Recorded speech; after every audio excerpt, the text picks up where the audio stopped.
ಈ ಬಿಲ್ಲು ಒಂದು ಚರಿತ್ರೆಯನ್ನು ನಿರ್ಮಾಣ ಮಾಡ್ತಾ ಇದೆ. ನಾವೆಲ್ಲರೂ ಕೂಡ ಸ್ವಾಗತ ಮಾಡ್ತಾ ಇದ್ದೀರಿ. ಒಂದು ಮಹಿಳಾ ರಿಸರ್ವೇಷನ್, ಎರಡನೇದು ಡಿಲಿಮಿಟೇಷನ್, ಎರಡೂ ಕೂಡ ಆಗ್ತಾ ಇರೋವಂಥದ್ದು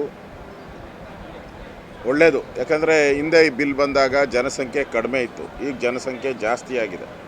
ಆ ದೃಷ್ಟಿಯಿಂದನೂ ಹೆಚ್ಚಾಗೋವಂಥದ್ದನ್ನ ನಾವು ಸ್ವಾಗತ ಮಾಡಬೇಕು. ಸಾಮಾನ್ಯವಾಗಿ ಎಲ್ಲರಿಗೂ ಪ್ರಾತಿನಿಧ್ಯತೆ ಸಿಗಬೇಕು. ಆ ದೃಷ್ಟಿಯಿಂದ ಈ ಬಿಲ್ಲು ಒಂದು ಚರಿತ್ರೆಯನ್ನು ನಿರ್ಮಾಣ ಮಾಡ್ತಾ ಇದೆ. ನಾವು ನರೇಂದ್ರ ಮೋದಿ ಅವರಿಗೆ, ಅಮಿತ್ ಶಾ ಅವರಿಗೆ ಅಭಿನಂದನೆ ಸಲ್ಲಿಸ್ತೀರಿ. ನೀವಾದರೂ ಬಂದು ಈ ಒಂದು ಮಹಿಳಾ ಬಿಲ್ಲು ಪಾಸ್ ಮಾಡಿರೋವಂಥದ್ದಕ್ಕೆ ಇಡೀ ದೇಶದ ಎಲ್ಲ ಮಹಿಳೆಯರು ಕೂಡ ನಿಮ್ಮ ಪರವಾಗಿ ನಿಂತ್ಕೊಳ್ತಾರೆ, ನರೇಂದ್ರ ಮೋದಿಯವರನ್ನು ಅಭಿನಂದಿಸ್ತಾರೆ ಎಲ್ಲ ಮಹಿಳೆಯರು ಅನ್ನೋ ವಿಶ್ವಾಸ ನನಗಿದೆ.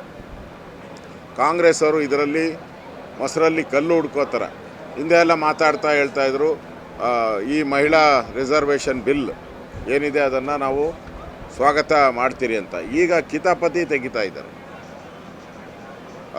ಮಹಿಳಾ ರಿಸರ್ವೇಷನ್ ಬಿಲ್ಗೂ ಅದರಲ್ಲಿ ಧರ್ಮಾಧಾರಿತ ಕೊಡಬೇಕು ಅಂತ ಕಿತಾಪತಿ ಎತ್ತಿದ್ದಾರೆ. ನಮ್ಮ ಅಂಬೇಡ್ಕರ್ ಸಂವಿಧಾನದ ಅಡಿಯಲ್ಲಿ ಧರ್ಮಾಧಾರಿತವಾದಂಥ ಒಂದು ರಿಸರ್ವೇಷನ್ ಬರೋಕ್ಕೆ ಸಾಧ್ಯನೇ ಇಲ್ಲ. ಆದರೆ ಈಗ ಅದನ್ನು ಕೂಡ ಕಾಂಗ್ರೆಸ್ ಅವರು ಶುರು ಮಾಡಿರೋವಂಥದ್ದು ಮೊಸರಲ್ಲಿ ಕಲ್ಲು ಹುಡುಕುವಂಥ ಪ್ರಯತ್ನವನ್ನು ಮಾಡ್ತಾಯಿದ್ದಾರೆ. ಇದನ್ನೆಲ್ಲವನ್ನು ಮೀರಿ ಇವತ್ತು ಬಿಲ್ ಪಾಸ್ ಆಗ್ತೈತೆ. ಇಡೀ ದೇಶದ ಜನ, ಇಡೀ ದೇಶದ ಮಹಿಳೆಯರು ಬಿ ಜೆ ಪಿಯ ತಂದಿರತಕ್ಕಂಥ ಬಿಲ್ಲು ಮತ್ತು ನರೇಂದ್ರ ಮೋದಿಯವರ ಒಂದು ಉದ್ದೇಶ ಸಫಲ ಆಗುತ್ತೆ. ಅದರಿಂದ ಮಹಿಳೆಯರಿಗೆ ಒಂದು ರೀತಿ ಸಮಾನ ಹಕ್ಕು ಸಿಗುತ್ತೆ ಅನ್ನೋ ದೃಷ್ಟಿಯಿಂದ ಇದೊಂದು ಸ್ವಾಗತಾರ್ಹ ಬಿಲ್ ಅಂತ ಅನಿಸುತ್ತೆ.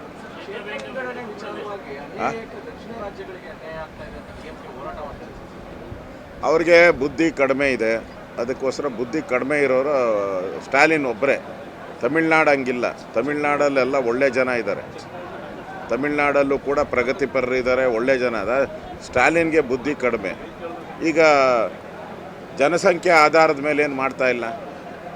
ಜನಸಂಖ್ಯೆ ಆಧಾರದ ಮೇಲೆ ಮಾಡಿದರೆ ಇವ್ರು ಹೇಳಿದ್ರು ಹಿಂದೆ ನಾವೆಲ್ಲ ಫ್ಯಾಮಿಲಿ ಪ್ಲ್ಯಾನಿಂಗ್ನೆಲ್ಲ ಜಾರಿಗೆ ತಂದಿದ್ದರಿಂದ ನಮಗೆ ಜನಸಂಖ್ಯೆ ಕಡಿಮೆ ಮಾಡಿದಿರಿ, ನಾವು ಸರ್ಕಾರದ ಆದೇಶನ ಪಾಲಿಸಿದಿರಿ, ಅದಕ್ಕೋಸ್ಕರ ನಮ್ಗೆ ಅನ್ಯಾಯ. ಈಗ ಅದನ್ನು ನಾವು ಮಾಡಿಲ್ಲ. ಈ ಕೇಂದ್ರ ತಂದಿರೋ ಬಿಲ್ಲಲ್ಲಿ ಜನಸಂಖ್ಯೆ ಆಧಾರ ಇಲ್ಲ. ಇದು ನಿಮ್ಮ ಅವತ್ತಿನ ಹಿಂದೆ ಯಾರು ಮಾಡಿದವರು, ಪಾರ್ಲಿಮೆಂಟ್ ಸೀಟ್ ಎಷ್ಟಿರಬೇಕು ಅಂತ ಹಿಂದೆ ತೀರ್ಮಾನ ಮಾಡಿದವರು ಯಾರು? MLA ಸೀಟುಗಳು ಇಷ್ಟಿರಬೇಕು ಅಂತ ತೀರ್ಮಾನ ಇದೇ ಕಾಂಗ್ರೆಸ್ ಅವರೇ ಮಾಡಿರೋದು. ಆ ಒಂದು ಜನಸಂಖ್ಯೆ ಏನಿತ್ತು, MLA ಇರ್ಬೋದು, MP, ಅದರ ಮೇಲೆ ರೈಸ್ ಮಾಡ್ತಾ ಇರೋದು. ಸರಿ ಎಷ್ಟಿತ್ತು ಅದಕ್ಕೆ ನ್ಯಾಚುರಲ್ಲಾಗಿ ರೈಸ್ ಆಗ್ತೈತೆ. ನಮಗೂ ಮೋಸ್ಟ್ಲಿ 10 ಸೀಟಲ್ಲ, 28 ಇರೋದು 42 ಆಗ್ತಾ ಇದೆ. ತಮಿಳ್ನಾಡು 39 ಇರೋದು 59 ಆಗ್ತದೆ. ನೀನೇನು ದಾಡಿ ಶಾಲಿನ್ಗೆ? ಅದರಿಂದ ಇಲ್ಲಿ ಕಡಿಮೆ ಆಗೋ ಪ್ರಶ್ನೆ ಇಲ್ಲ. ಕೇರಳದಲ್ಲಿ 20 ಇತ್ತು, 30 ಆಗಿದೆ. ತೆಲಂಗಾಣ 17 ಇತ್ತು, 26 ಆಗಿದೆ. ಆಂಧ್ರ ಪ್ರದೇಶ 25 ಇತ್ತು, 38 ಆಗಿದೆ. ಜಾಸ್ತಿ ಆಗಿದೆಯಲ್ಲ. ಅದರಿಂದ ಇಲ್ಲಿ ಅವ್ರಿಗೇನು ಅನಿಸ್ಬಿಟ್ಟಿದೆ, ಮೋದಿ 3ನೇ ಬಾರಿ ಗೆದ್ದುಬಿಟ್ಟಿದ್ದಾರೆ, 4ನೇ ಬಾರಿನೂ ಗೆದ್ದುಬಿಟ್ರೆ ನಾವೆಲ್ಲ ಟೆಂಟ್ ಕಟ್ಕೊಂಡು ಹೋಗ್ಬೇಕಲ್ಲ ಅನ್ನೋ ಬೈಕೆ ಈ ರೀತಿ ಮಾಡ್ತಾಯಿದ್ದಾರೆ ಅಷ್ಟೇ. ಅದರಿಂದ ಇಲ್ಲಿ ದಕ್ಷಿಣ ರಾಜ್ಯಗಳಿಗೂ ಯಾವುದೇ ರೀತಿ ಅನ್ಯಾಯ ಆಗ್ತಾ ಇಲ್ಲ. ಪಕ್ಕ ಇದರಲ್ಲೇನು ಡೌಟ್ ಇಲ್ಲ. ಅಂಕಿ ಸಂಖ್ಯೆನೇ ಬಂದ್ಬಿಟ್ಟಿದೆಯಲ್ಲ. ಮೊದಲೇನಾಗ್ತಾಯಿದೆ, ಕಡಿಮೆ ಆಗ್ತೈತೆ ಅಂತ ಹೇಳಿದರು. ನಮ್ಮದು 28 ಸೀಟ್ ಇತ್ತು, 28ರಲ್ಲಿ ಕಡಿಮೆ ಆಗ್ತೈತೆ ಅಂತ ಹೇಳ್ತಾಯಿದ್ರು. ಇವಾಗ ಏನಾಗ್ತಾ ಇದ್ದಾರೆ, ಜಾಸ್ತಿ ಆಗ್ತಾಯಿದೆ. ಇವಾಗ ಯಾಕೆ ಅದ್ರ ಬಗ್ಗೆ ಈಗ ಅಲ್ಲಿ ಸ್ಟಾಪ್ ಮಾಡಿ ಈಗ ಡಿಲಿಮಿಟೇಷನ್ಗೆ ಹೋಗ್ತಾವ್ರೆ. ಡಿಲಿಮಿಟೇಷನ್ ಯಾಕೆ ಬೇಕು ಅಂತ ಅದ್ರ ಬಗ್ಗೆ ಪ್ರಶ್ನೆ ಮಾಡ್ತಾವ್ರೆ. ಅಂದರೆ ಅವ್ರಿಗೆ ಈ ದೇಶದ ಅಭಿವೃದ್ಧಿ ಇಷ್ಟ ಇಲ್ಲ.